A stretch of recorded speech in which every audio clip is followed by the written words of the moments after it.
Hey guys, Maddie here at Addison Farms.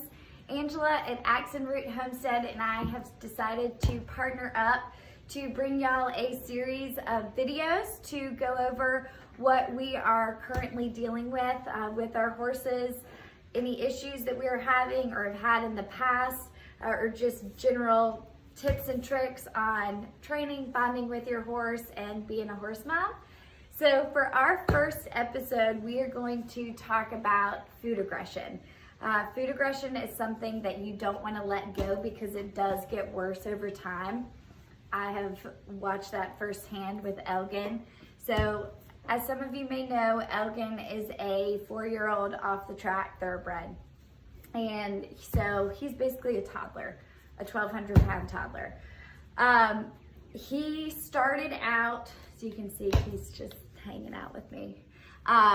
He started out at first just pinning his ears. I didn't think a whole lot of it. Next, he started kicking out. At first, I thought he was kicking at flies. Next, it got a lot worse. He started lunging at me, actively turning his butt around, trying to kick at me, bite at me, and that's when I was like, holy crap, how did this happen so quickly? Why didn't I catch it earlier? And I need to fix this immediately. Typically, there are 3 types of food aggression. The first is if your horse has had a traumatic moment with feeding in the past that has made him aggressive towards you. Another is it is a pure dominance problem. They are the alpha in their herd and they think they are the alpha over you, which sadly for them, they are not.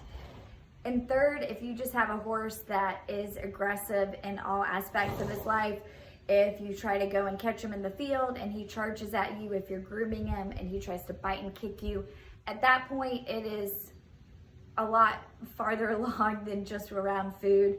So I would certainly recommend that you get some professional help with that because that can be very dangerous for both you and your horse. As far as the other 2, there are some things that you can do to help fix this. And I'm gonna show you what I've been doing with Elgin, and Angela is gonna show you what she's been doing or what she's done with her mare Dozer. She's had the same issue in the past and she's figured it out. And now Dozer is a very respectful mare, which is a good thing. So I'm gonna show you in a video what I do every day, twice a day when it comes to feeding. Elgin has definitely come a long way since we started.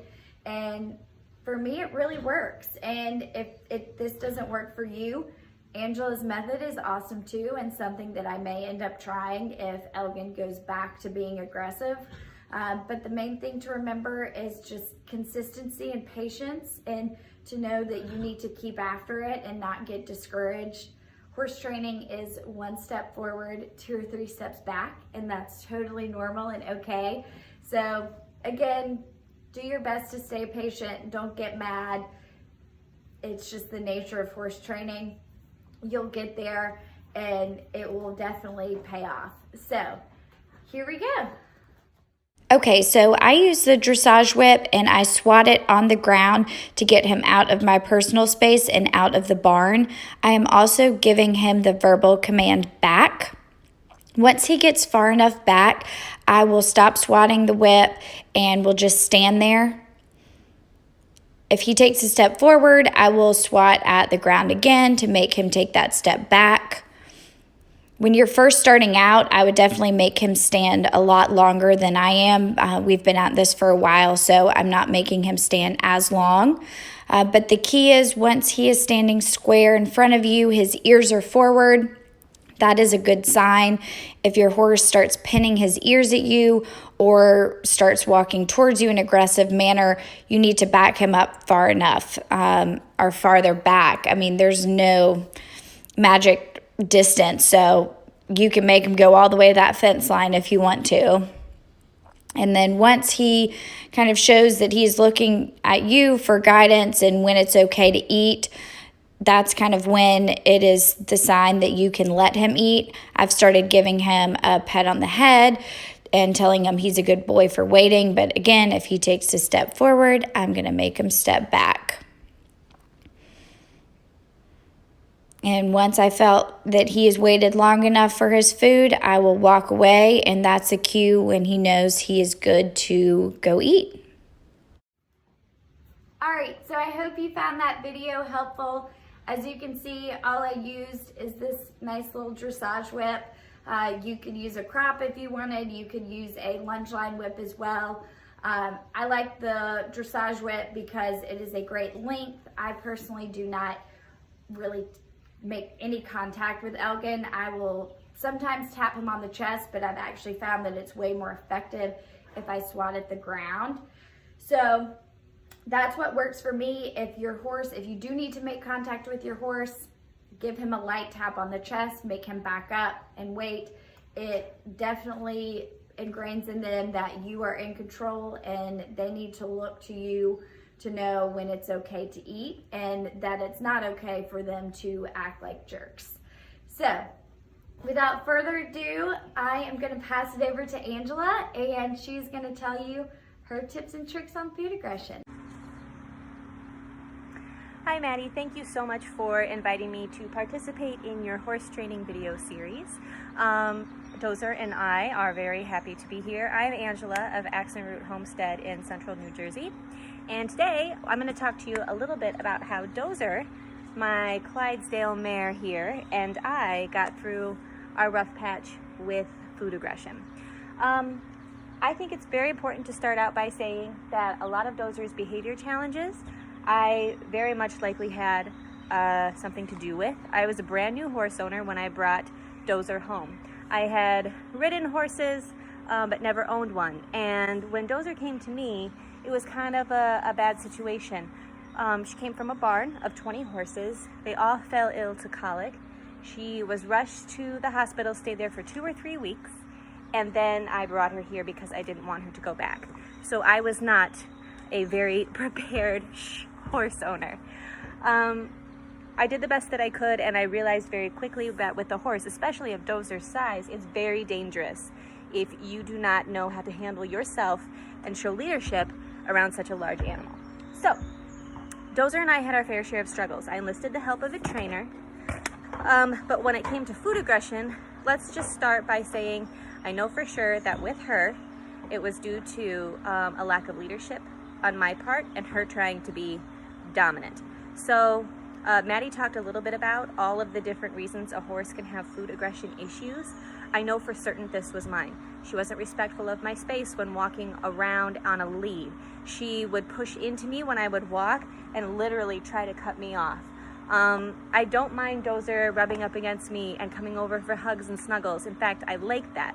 But I also expect her to know that when I am asking for my space and telling her to stay out of my space, that she needs to comply with that. Whether we be doing groundwork and I need her to back up, or whether I'm feeding her. The situation with food aggression with Dozer. I had my back turned.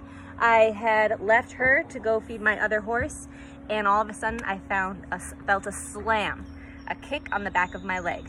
A horse of this size could do serious damage. I'm very lucky. So when Dozer kicked me, rather than start going at her with a whip, what I did is I grabbed my short dressage whip and I grabbed a lunge line.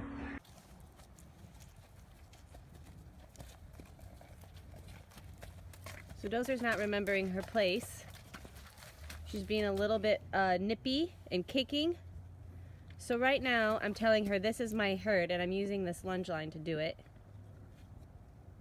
Herd meaning Finnegan. And I'm keeping her away from her companion and telling her that if she wants to come back to her companion, she's got to get through me and she has to show respect. Right now she's still being kind of a diva. Go on. Back. Back. Back.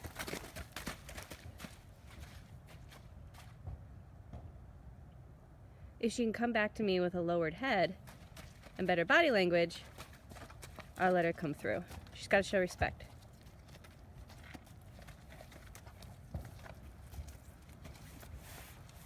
In order to get back in, they need to show submission. I locked Dozer out for several hours. She was stuck out in a field. She realized that it was very lonely. She realized that Finnegan could not or would not follow her. And when she realized that, she understood who the lead mare was.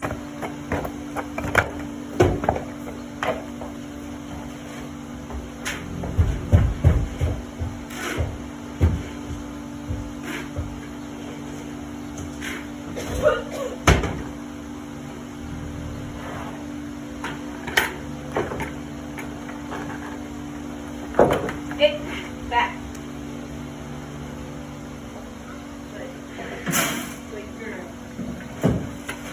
So the other trick that I've learned is, especially with regard to treats, is to show the horse when you don't have any left. Dozer comes from a barn where the people would walk around with treats in their pocket. And I think that was a lot of our problem, is that this one is such a chow hound that she assumes that people just have treats on them all the time, and if you're not handing them out, she gets frustrated and upset. So now what I do is I never carry treats in my pocket.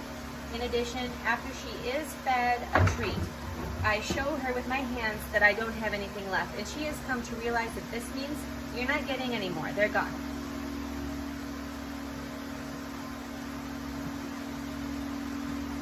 So you saw that she was giving a kick, she was wanting attention, she was asking for more. I showed her I don't have any more, and it's done, it's over with.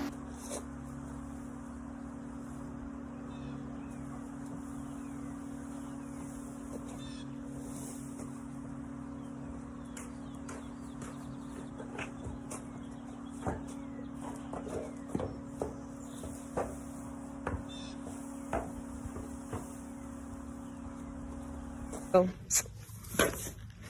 back. Good girl. Back. Back. Good girl. Backing up is a sign of respect. Good girl. No pinned ears? Good girl. Okay. This does not mean being mean to my horse. This means that we have a very loving relationship. We are constantly next to one another. We develop a lot of trust with each other. Instead, what it means is that she knows her place in our herd and I know mine. If you and your horse are struggling with food aggression, please visit Angela's website, www.axe, and Root Homestead, www.axeandroothomestead.com, for a free printable that Maddie and I have created for you. We give you a place to start in helping you try to diagnose your horse's food aggression source, and in addition, both Maddie and I have written a step-by-step approach to the training practices you've seen in this video. Thank you so much for watching. Please stay tuned for more to come.